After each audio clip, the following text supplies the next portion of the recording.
So, have you ever looked around and wondered why some people just seem to build wealth almost effortlessly, while the rest of us feel like we're just struggling to get ahead? Well, a lot of the time, it really just comes down to this one single fundamental misunderstanding, and it's one that can cost you big time. Today, we're going to fix that. Yeah, it really all boils down to this one question. I mean, it seems so simple, right? But believe me, how you answer this is going to shape your entire financial future. No exaggeration. Okay, so here it is, the answer in its simplest form. Ready? One protects your money. The other multiplies it. That's it. Saving is about protection. Investing is about multiplication.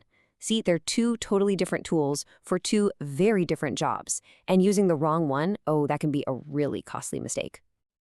All right, to make this crystal clear, let's think about it like a game, a sports game. You know, in any game, you absolutely need both, right? A strong defense and a powerful offense. You can't win without both. Well, guess what? Your financial life is exactly the same. Okay, so saving, that's your defense. It's all about protecting your present, guarding the goal line against all those unexpected life events, and making sure your short-term needs are covered. Investing, on the other hand, well, that's your offense. This is how you put points on the board. It's all about building your future, creating that long-term growth. And you absolutely 100% need both to win. All right, let's get into the nitty-gritty. Let's talk numbers. Saving is for the short game, right? Anything you'll need that cash for in the next, say, 3 years or less. Investing, that's the long game. We're talking goals that are way more than 3 years out. So what's the trade-off here? Well, with saving, your risk is super low, which is great, but your return is also pretty low. You're looking at maybe 1 to 7%. Now, with investing, yeah, the risk is higher, but the potential for returns, it's dramatically greater. We're talking 8 to 20%, or even more over the long haul. That's a huge difference. Okay, so if investing has all this massive potential, why do so many of us just stick to saving, right? It seems illogical. Well, the answer isn't really about logic or numbers or spreadsheets. It's about emotion. It all comes down to fear. So let's be honest for a second. Do any of these sound familiar? Ah, yeah, this is the big one, isn't it? I'm afraid I might lose my money. And that fear of loss, it's a powerful, powerful human emotion. In fact, studies have actually shown that the pain we feel from losing money is literally twice as strong as the pleasure we get from gaining it. Twice as strong. So it's no wonder so many of us just play defense all the time, right?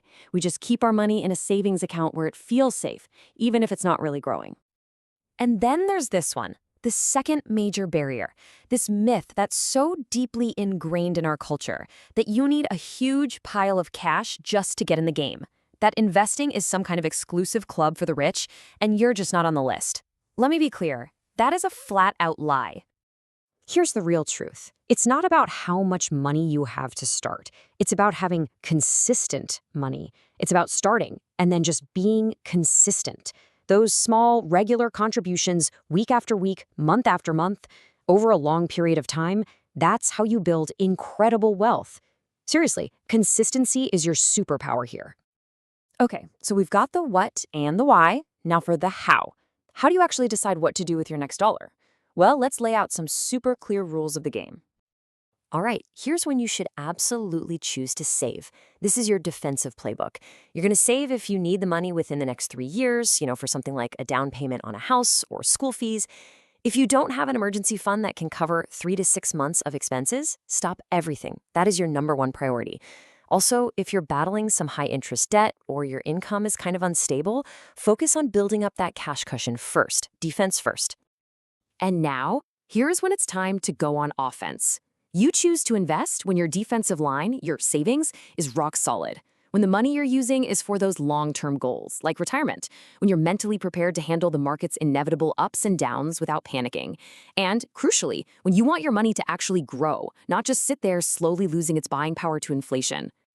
So, how do you do both? How do you play defense and offense at the same time? The solution is actually a really simple system. It's a game plan that uses both saving and investing to create something really powerful. I call it the 3-bucket game plan. It's super simple. Bucket number 1 is your safety bucket. This is your 3 to 6 month emergency fund, non-negotiable. Bucket number 2 is for stability, These are low-risk investments that can give you a little more return than just a basic savings account.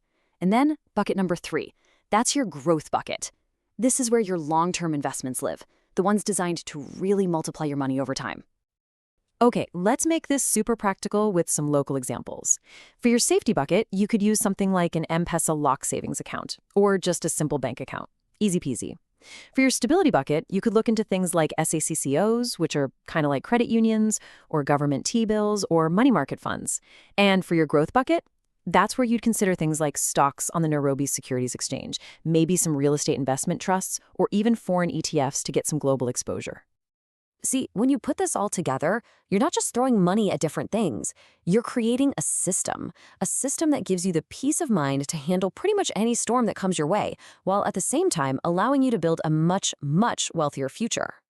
So let's just stop thinking of it as saving versus investing. That's the wrong way to look at it.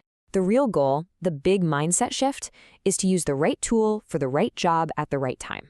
It's that simple. So this is the mindset I want you to walk away with. Use your saving as a shield.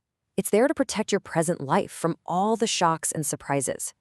And use your investing as a sword to go out and build the future that you truly want.